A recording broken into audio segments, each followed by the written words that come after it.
Olá, sejam muito bem-vindos, muito bem-vindas a mais um episódio do Empreenda-se, o podcast da Associação Empresarial de Itajaí, a CII. Eu sou André Pinheiro, jornalista e assessor de comunicação desta entidade. Itajaí é também a cidade das águas, onde o mar e o rio se abraçam. E é sobre as águas, sobre o setor náutico, desenvolvimento econômico que falaremos neste episódio. Continue conosco.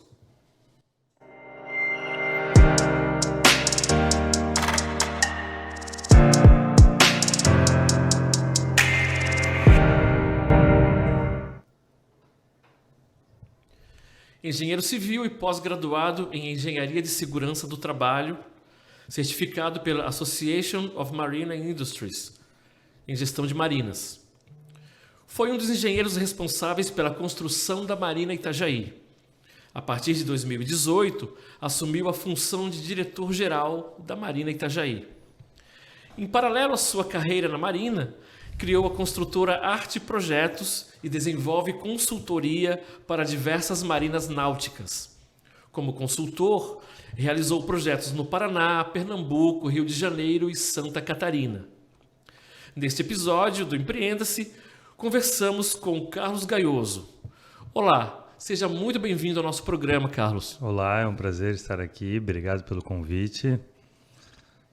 Então, para começar, gostaria que você falasse um pouco sobre a sua trajetória, como você chegou a ser um empreendedor tão bem-sucedido no setor náutico. Bom, a gente começa muito de oportunidade, né? Eu comecei na construção da Marina, eu era um dos engenheiros responsáveis, peguei ali desde o início dela, em 2013, a parte de terraplanagem, criação do aterro hidráulico, tudo até iniciar a Marina. Quando iniciou a Marina, como eu já estava atuando mais, eu fui responsável dentro da construção, principalmente da parte da construção dos piers flutuantes, que é uma engenharia bem específica, e eu era responsável justamente da construção do pier.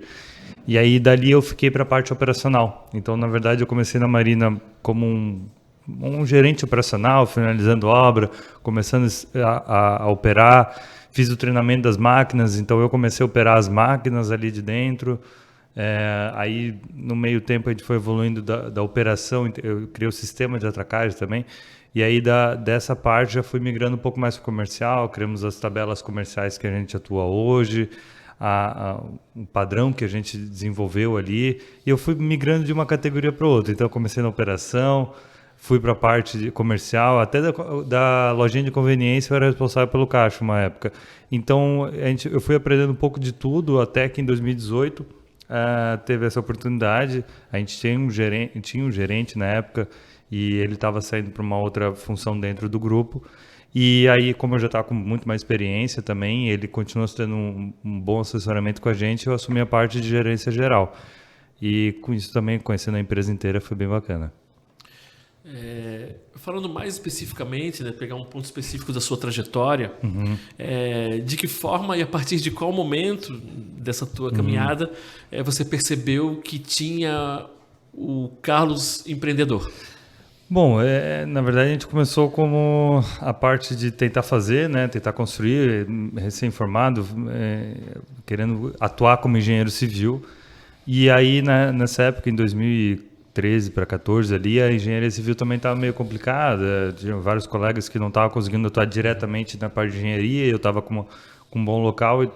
E a gente eu acabei investindo muito para cá. Eu morava em Florianópolis, no meu primeiro ano eu vinha todo dia para Itajaí trabalhar e voltava à noite.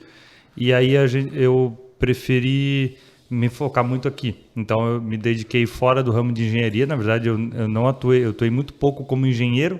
Eu atuei basicamente 1 ano e meio, mais ou menos, na parte de engenharia civil, que é a minha especialização.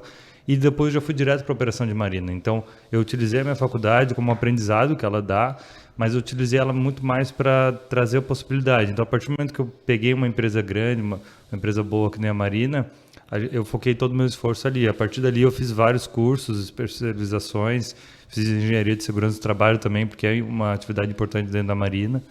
Isso foi na sequência também. Fiz um curso, uma especialização fora do país, em Miami, que é a International Association, que é uma associação de construções de marinas nos Estados Unidos. Lá existe Não é todo mundo que consegue, precisa ter certos anos de gestão de marinas ou ser pelo menos uma gerência de uma marina para poder se cadastrar para fazer o curso. Eu consegui, fiz o curso, até falta finalizar a última parte, são 3 módulos, falta o último módulo, aí por causa da pandemia eu não fiz mais, eu preciso voltar. Mas a intenção eu sempre investi muito nessa parte, daí em consequência consegui adquirir muito conhecimento e a gente acabou fazendo, primeiro começou com uma ajuda, a gente viu que o Brasil é tão carente na parte técnica de marina que eu comecei a virar um pseudo-especialista. Eu não vou dizer que eu sou um especialista, eu sou um pseudo-especialista. Desde o meu TCC, que eu fiz de construção de marina, até hoje a gente faz muito ajuste de projeto. Então eu pego muito projeto de pessoas que têm boa vontade, querem fazer a implantação de marina, mas a gente vê falhas por não ter o conhecimento operacional. Essa é a maior dificuldade, porque uma marina é muito bonito, mas tu precisa entender como é que ela opera para poder fazer um projeto eficiente, principalmente. Quando eu falo para os clientes, eu falo, os arquitetos vão me odiar, porque eu vou querer mudar as coisas do lugar, mas é para trazer eficiência. Então esse é o meu papel. Então eu me especializei e estou focado muito em trazer uma marina eficiente e com o meu pitaco, eu acho que mais pessoal, de como eu acho que uma marina deve se comportar. Quem conhece a Marina Itajaí sabe quem tem algumas características diferentes de outras marinas. E é o que eu acho que fez com que a marina ficasse o tamanho que ela é hoje em 7 anos de operação. A gente pode dizer que o segmento das marinas ele é ainda recente no Brasil? Eu acho que assim, existe muita garagem de barco, existe poucas marinas, existe clubes, mas marinas não. Então, se tu contar aqui na nossa região, existe poucas, assim, marinas existe muito pouco. Existe clubes, Yacht Clube de Veleiros da Ilha, em Florianópolis, o JIC, em Joinville, Porto Belo, existe, por exemplo, Tedesco, mas a Tedesco não tem infraestrutura para tu estar na marina. Apesar de ser uma marina de porte, tem N equipamentos de última geração igual a marina, mas ela continua sendo uma garagem. Tu entra lá para pegar teu barco e ir embora. E a proposta da marina nunca foi isso. A proposta da marina foi fazer a inclusão, trazer as pessoas para dentro. Eu tenho 2 restaurantes, eu tenho 25 lojas lá dentro, eu tenho uma série de eventos. No final de semana passado, a gente teve uma festazinha ali durante o dia.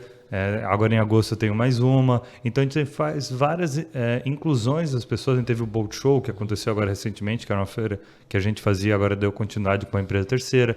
Então essa inclusão que a gente fez não é visto em muitas marinas. A maior parte das marinas são extremamente fechadas, as pessoas não podem ter o acesso, e eu vejo isso como uma coisa muito negativa, porque a náutica no Brasil é muito inicial.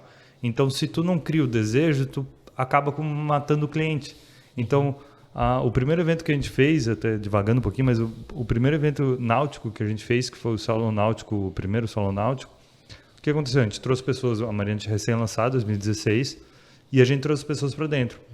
Coisa de 6 meses, 7 meses depois, teve o primeiro cliente que nos procurou e falou, cara, eu comprei o barco agora com vocês durante o Salão Náutico, minha casa é aqui e eu queria que minha vaga fosse aquela ali, porque eu quero ver da janela de casa o meu barco. Que legal. Então isso é inclusão, trazer as pessoas para dentro de um mercado que nem sempre elas teriam acesso, ou não por, talvez nem financeiramente falando, porque barco é um leque muito grande. Sim. Mas é realmente não ter esse contato, não ter tido essa primeira experiência. E a Marina sempre promoveu isso. Venha conhecer. Compra um caiaque, é o primeiro barco. É o primeiro passo. Então, para quem não conhece muito, até porque é um segmento, de certa maneira, um pouco fechado e também, como você mesmo disse, recente, né? A gente pode entender a marina como um espaço de convivência e de eventos? Sim, eu acho que ela não é a náutica não é fechada, mas ela é muito... assim, tem um entendimento muito elitizado, coisa que não é. A náutica começa no stand-up. A náutica começa num esporte aquático. Então a náutica não é só ter um barco. E o barco também ele pode ser um segundo carro na garagem, um carro esportivo na garagem, até uma casa de praia. Então a náutica ela é muito ampla. Tu não precisa começar com um barco de 1 milhão. Para começar com um jet ski de 50 mil. Então é um segundo carro. Hoje em dia o carro está até mais caro que isso. Mas...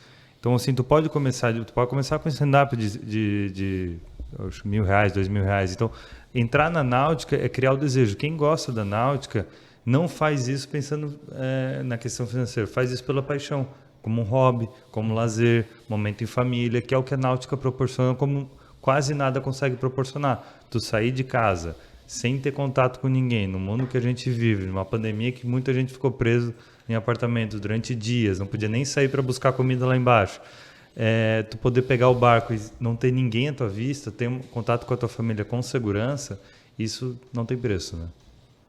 A segurança ela é algo preocupante assim para a prática da náutica? A segurança, em modo geral, tudo tem que ter responsabilidade, né? Tu não dá uma moto para uma criança, tu não dá um jet ski para uma criança, tu não dá um carro para o teu filho que não sabe dirigir, tu não anda embriagado. Então, eu acho que as pessoas têm que ter um pouco a relação. Hoje, o que acontece na náutica, acidente, eu não vou dizer 100%, mas assim, 90% é problema humano.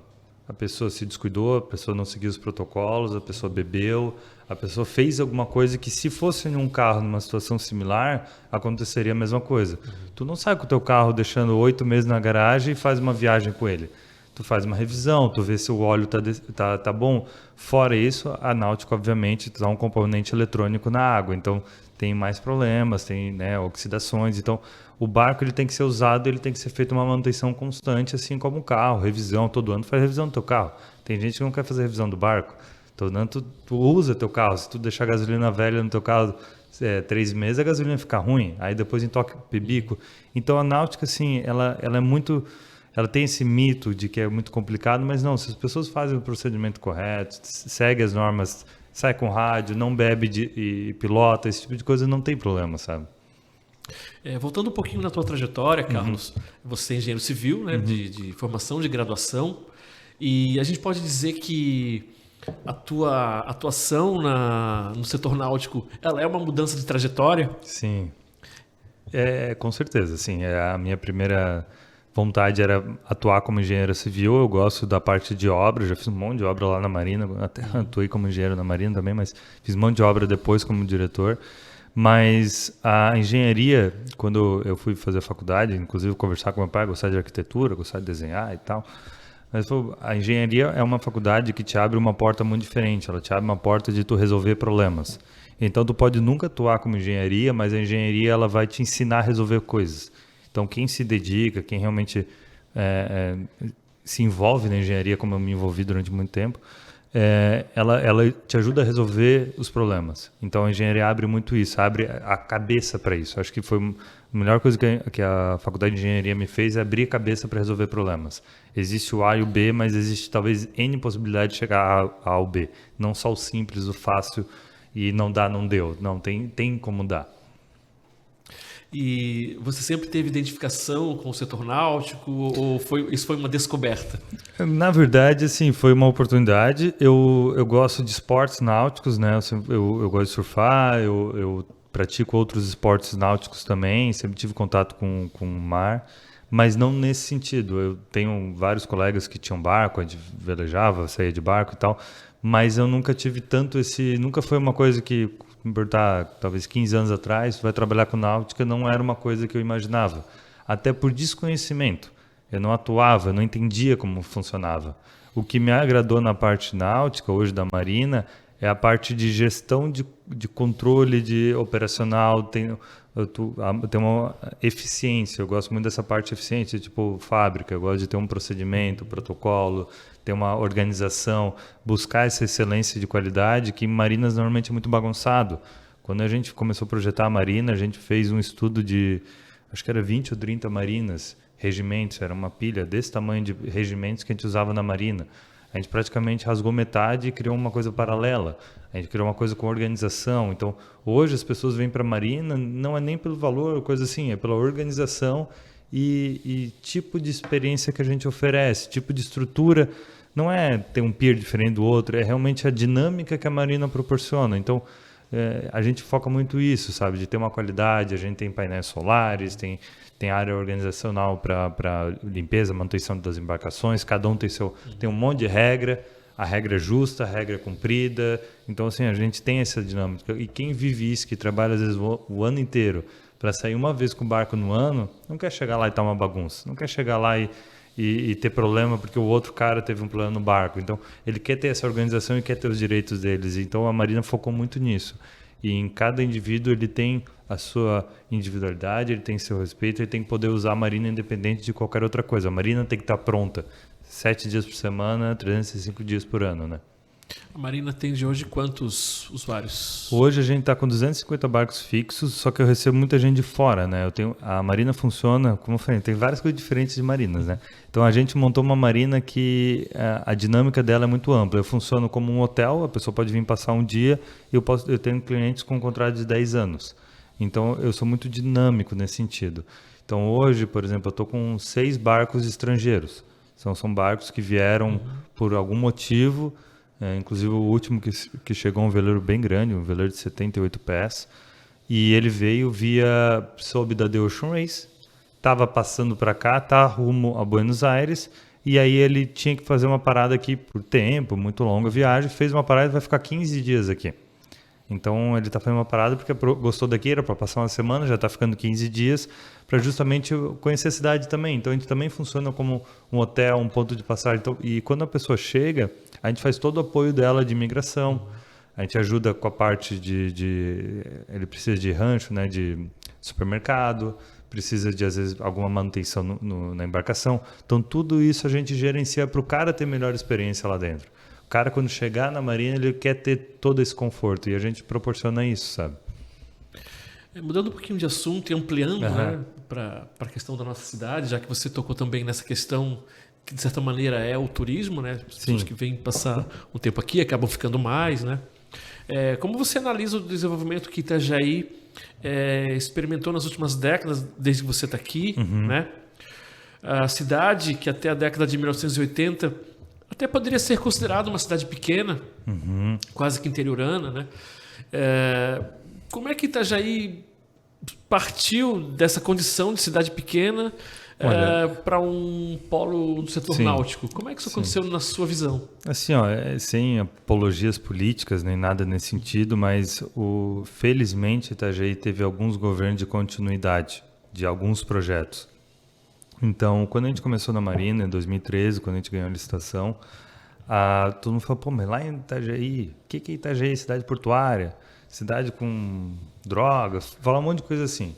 E quando tu via Itajaí, o potencial que aquilo ali tem, o potencial que a bacia Afonso Whipple tem, o empresário, o cara por visão ali, conseguiu enxergar uma joia bruta pouco lapidada. A Marina não fez a Marina não fez a cidade, mas ela contribuiu muito, principalmente pela questão bairrista. As pessoas antes estavam viradas de costa para a Baía Afonso Whipple. Todo mundo fala mal, era fedida, tinha sério problema. O projeto da Superintendência do Porto, porque eu sou uma concessão pública federal, até para entenderem, eu sou ligado à autarquia municipal, que é o Porto de Itajaí, da Superintendência. E a visão que eles tiveram ali em 2009, se eu não me engano, aí fez a licitação em 2013, algo nesse sentido, eles tiveram que aquilo ali é uma área degradada e precisava revitalizar. Então, o projeto de iniciativa pública de, precisamos revitalizar, vamos botar um ente privado, dar condições para eles explorarem e vamos também dar oportunidade do entorno. Então, foi isso que Itajaí fez. Ela, desde 2013, que eu estou aqui, 13 que eu estou aqui, ele revitalizou toda a Beira-Rio. A Beira-Rio se transformou num lugar espetacular para ficar, espetacular para se viver. Todo mundo que está ali no final de semana, a praça, esqueci o nome da praça que tem ali no início da Beira-Rio, é um lugar super bacana de vir com a família, tem até parcão ali. Ele tem vários projetos de revitalização, fez a Marina é uma marina que a gente não tem muros, então é um detalhe bobo, mas a gente quis ter essa permeabilidade visual. Eu quero que as pessoas andando ali pela região vejam os barcos. Pode ser que ele nunca compre um barco, mas é uma coisa que ele se orgulha de poder ter um barco, de ver uma coisa bonita. O nome...